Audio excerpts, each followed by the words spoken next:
सभी का स्वागत है। तो भाई एएलपी का पेपर था पहली शिफ्ट में, है ना। मैंने मैथ के सारे क्वेश्चन लगा लिए हैं। तो अब करते हैं, बहुत ही आसान पेपर आया, कोई ज़्यादा मुश्किल है नहीं, है ना। जल्दी कर देते हैं। तो देखो इसमें क्या था कि ना एक 15% का लाभ हुआ, 15% की हानि हुई।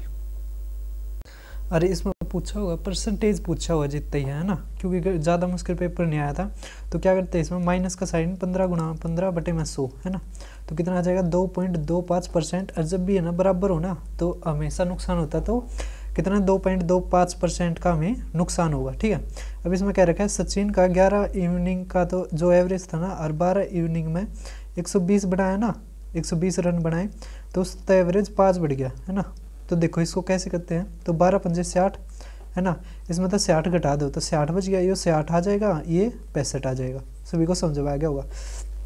अब देखो तीसरा क्वेश्चन क्या दे रखा है, 600 के ओड फैक्टर। तो आप 600 के फैक्टर बनाओ, है ना। तो क्या आ जाएगा, 2 गुणा में 5, है ना, ये 2 की पावर 2, ये 2 की पावर 2, है ना। अब ये 6, तो 2 गुणा में 3, है ना। तो हमारा 3 गुणा में 2 की पावर 3 गुणा में 5 की पावर 2, है ना। तो 3 की पावर 1 है यहाँ पे, तो जोड़ो 1 2, और इसमें और जोड़ो 3, है ना। तो 3 दूनी 6, तो हमारे कितने आ जाएंगे, 6 हमारे ओड फैक्टर्स आ जाएंगे। कितने आ जाएंगे, 6। सभी को समझ में आ गया होगा, है ना। अब देखो चौथा क्वेश्चन, ट्राइंगल दे रखा है 5 7 10, इसका एरिया निकालना है। तो इरोन्स फार्मूला ऐसे करेंगे, तो पहले एस निकालो, सेमी पेरीमीटर। 5 और 7 12 और 10 22 का आधा 11, है ना। फिर रूट एस माइनस ए, है ना। तो कितना आ जाएगा 4, और ये 6 और ये 1, बस आप कर दोगे फिर तो। अब देखो हमें क्या दे रखा था, ये 5वां क्वेश्चन है ना, ये बाद में करवाऊंगा वहाँ पे, मतलब ये ज्योमेट्री में आया था। देखो ये भी रेट परसेंट दे रखा है और अमाउंट दे रखा है, टाइम दे रखा है, आपने प्रिंसिपल बताना है। तो आप फार्मूला लगा देना बस, है ना, कि ये शायद कंपाउंड इंटरेस्ट में पूछा गया था, है ना। तो हम इसको कंपाउंड इंटरेस्ट की तरह करते हैं, अमाउंट इक्वल टू क्या होता है, प्रिंसिपल इंटू में 1% रेट परसेंट और ये टाइम, ठीक है। ये फार्मूला लगा के आप कर देना। अब ये देख पा रहे होगे, ये क्वेश्चन एक ही बच्चे ने पूछा था, उसके अलावा नहीं पूछा। अब एवरेज स्पीड का ये क्वेश्चन देख पा रहे होगे, है ना, कि 5 किलोमीटर 6, तो कितने 30 किलोमीटर, है ना। इसी तरह 3 घंटे और ये तो 18। तो हमें एवरेज स्पीड निकालनी है। एवरेज स्पीड इक्वल टू क्या होता है, total distance upon total time, है ना। ये डिस्टेंस आगे टाइम निकालना है, तो इसमें कितना टाइम लगा, 6 घंटे, और इसमें ये तो 9, है ना। कितना आ गया हमारा 48 को 9 से भाग करेंगे तो हमारा आंसर। अब ये है ना, ये मैं बाद में करवाता हूँ, 9 वाला आपने देख लिया होगा, है ना। अब देखो, अब ये देखो 10वां, है ना। इसमें देखो ये वाला जो 11वां है ना, ये बहुत अच्छा है। देखो इस क्वेश्चन को जो 10वां है ना, इसको ऑप्शन से किया जाता है ना। जैसे कुल खर्च 60 रुपये बढ़ गया, किंतु ये, तो इसको ना ऑप्शन से उठाना, ठीक है। अब देखो ये क्या दे रखा है, समांतर। तो इसमें ये फार्मूला लगा है कि जो डायगोनल्स का स्केयर का जोड़ है, मतलब ये पी स्केयर एक डायगोनल जमा में Q square equal to 2 into में एक्स स्केयर जमा में वाई स्केयर, ये साइड्स का, है ना। अब रूट 2 की वैल्यू पूछ रखी थी, तो रूट 2 की वैल्यू होती है 1.414, है ना। अब देखो ये नाव का शांत में और उसमें, ये बहुत आसान होता है, कैसे करते हैं।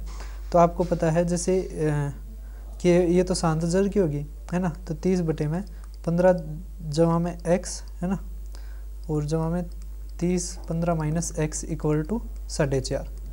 तो बस x की वैल्यू आपने यहाँ से रखनी है और सवाल हमारा हो जाएगा। सभी को समझ में आ गया होगा, है ना। अब देखो नेक्स्ट क्वेश्चंस। तो 14वां क्वेश्चन आप ये देख पा रहे हो, कंपाउंड इंटरेस्ट बताना, प्रिंसिपल दे रखा है, रेट और टाइम। तो आपको पता है ये कितना हो जाएगा, तो 8.16%, है ना। 11 तक गुणा करनी है, बस ये हमारा कंपाउंड इंटरेस्ट। अब ये सवाल देख पा रहे होगे, इसमें क्या दे रखा है, ए 6 दिन में, बी इसमें और सी इसमें। तो सी का निकाल लेंगे, एलसीएम लेकर, है ना। जैसे 6 8 3 है, तो कितना आ जाएगा, ये 24, है ना, 24। तो ये 8 आ गया, ये 3 आ गया और ये 4 आ गया। इसका मतलब सी का कितना आ गया, 1, है ना। अब 8 तक करेंगे तो 400, है ना। तो 400 रुपये हमारा सी का हिस्सा आ जाएगा, ठीक है।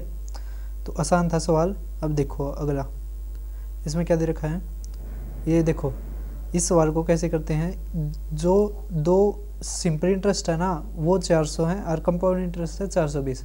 आपको पता है सिंपल इंटरेस्ट तो बराबर होता है, मतलब 200 आ जाएगा, है ना। और 20 इस पे इंटरेस्ट, तो कितने परसेंट आ गए, 10% रेट ऑफ इंटरेस्ट, है ना। अब x की जगह आपने 3 रखना, y की जगह 1। अब रिमाइंडर वाला देखो, इसके मैंने शॉर्ट भी बना दिया, तो यहाँ पे तो 1 की पावर 14 आ जाएगा, जहाँ में ये 2 रिमाइंडर, तो कितना आ गया 3, है ना। तो 3 हमारा रिमाइंडर। अब देखो इसमें प्रोडक्ट ऑफ 2 नंबर बताने हैं, तो आपने फार्मूला पढ़ रखा है, एलसीएम गुणा में HCF equal to product of 2 numbers, है ना, फर्स्ट गुणा में सेकंड। तो 245 गुणा में 7 करना है ना।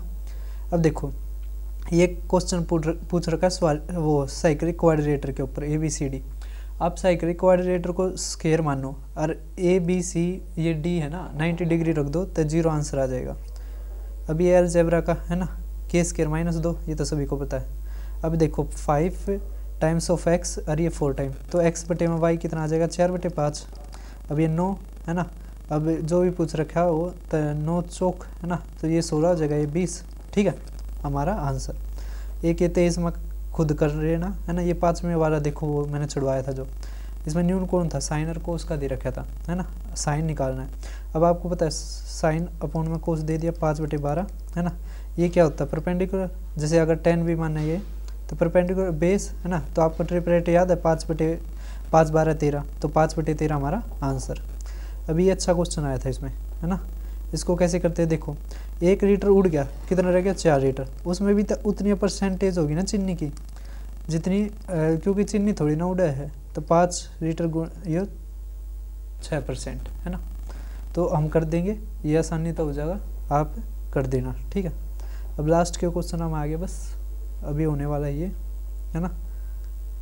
अच्छा ये दोबारा डाल दिया था इस पर, तो देखो बस ये सवाल हो गए ख़त्म। तो देखो जैसे मुझे इतने ही मिले, है ना। अब मेरे नू भी याद कोने कितने आया करते, लेकिन जो मना मिले है ना सारे के सारे बता दिए। अब देखो संख्या a है ना वो 6 और 21 तक भाग होती है, तो 5a किससे डिविजिबल होगी, तो 6 है ना, तो 21 दूनी 42, 42 पंजे 210, है ना, तो 210 से होगी, है ना।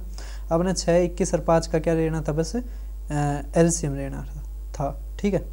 अब देखो 3 के लगातार पहले 25 मल्टीपल का एवरेज, तो आपने पता है ना ये 25 आता है, तो जब हम अगर इनका मल्टीपल निकालना क्या करना होता है, अगर ओड आवे तो 1 जोड़ कर 2 का भाग कर दो, कितना आ गया 12 ना 13 आ गया, है ना।